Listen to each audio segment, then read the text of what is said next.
Are you a parent who is always having to force your child to do basic tasks like eating or drinking milk or doing homework? Then this video is for you. In this video, I'm going to tell you why some children need to be forced and why forcing is wrong for children and what you can do instead of forcing them or threatening them into doing a work.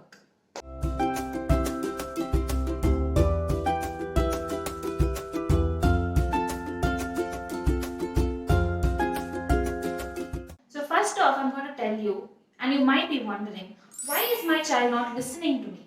Why is their attention so scattered? Why are they not paying attention? Why is it so difficult for my child to listen to me?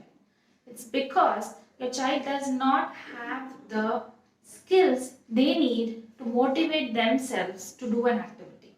That is what we would call this is a self-regulation skill or intrinsic motivation to do an activity. This also goes to say that your child is not a bad child.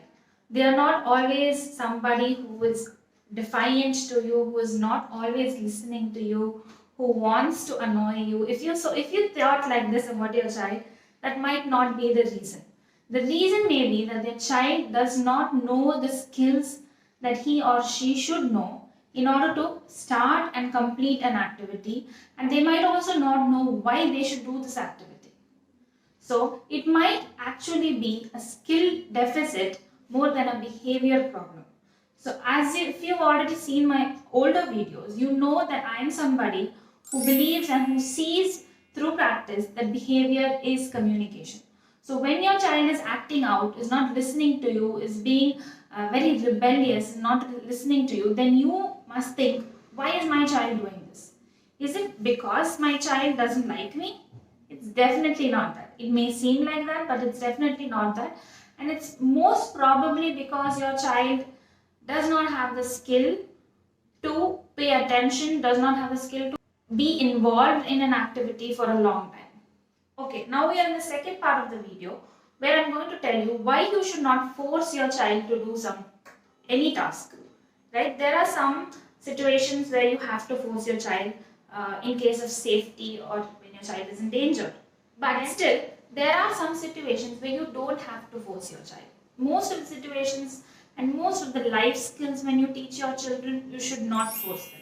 Because when you start forcing them for essential things like eating or sleeping or doing homework, you are not allowing them to think about their own feelings and their own mental states.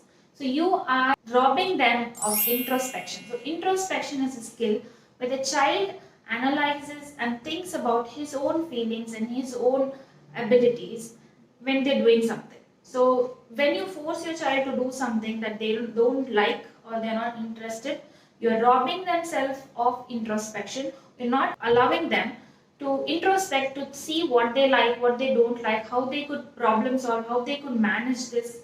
You're not allowing your child to do these things. And when you force your child to do a basic activity like homework or reading a storybook, then you are making your child lose motivation in an activity. So just think about your own self. When you are forced to do something you don't like in work or at home or in family, you just do it, out of duty, but you don't really like it. But if you want long-term skills, if you want to have skills for a long time, you should not be forced to do it. It has to be intrinsically motivating to you. So when you keep forcing your child to do a basic task, then they might lose the motivation to do it. Okay, now this brings us to the third part of the video where I'm going to tell you what you can do instead of forcing your child.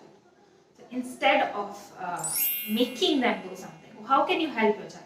The first thing is to forget the norms. That is, forget what every other child is doing, forget what the teacher said your child has to do, or forget what the internet said that what your child has to do for this age. Forget those things and look at your child, where he is and what he is capable of, what he likes. So that is where you will start. Once you know where your child is, so you will know where your child is, where his interest is, and what is his skill level. Then you will teach them the next skill, that is, what is the immediate skill that my child has to know. So, for example, let's take the activity of you teaching your child to read, and your child doesn't like books, throws books away, keeps the books aside. Then your child doesn't understand the concept of books or how books help us, or that you can derive fun through books. They probably are moving around a lot, climbing over things, and falling. So they think that only that activities are fun, but they don't know that books can be fun too. So you have to show them that book is fun. Books are fun. Reading is fun. Looking at pictures is fun. Going through text is fun. So first you have to motivate them intrinsically to like it before you start teaching to it. So once you have forgotten the norms, forgotten what other people are expecting of their children at this age, and once you have identified where your child is and what they like and how you can help them, the third thing you should do is actually do the activity and work on intrinsic motivation. That is, work on making your child like the activity. Find ways. So I gave you an example of books. If it is food, then find ways you can play with food. Do food stamping, play with milk, play with water.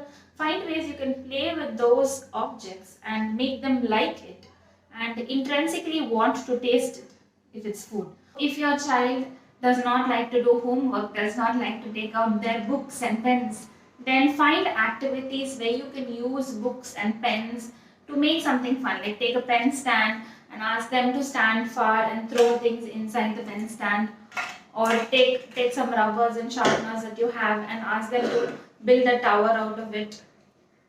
So find ways where you can use the objects involved or use the concept to develop motivation in your child. This is when you have your door open to learning. Only when your child is intrinsically motivated to learn something, to like something, are they going to try it and develop long lasting life skills relating to it. So when you keep forcing your child, do this, do this, do this all the time, will develop negative feelings towards it and will not approach it as easily. And you will always have to be with your child and telling them that you have to do this, you have to do this for me, you have to finish this and only go eat, finish this and only go play.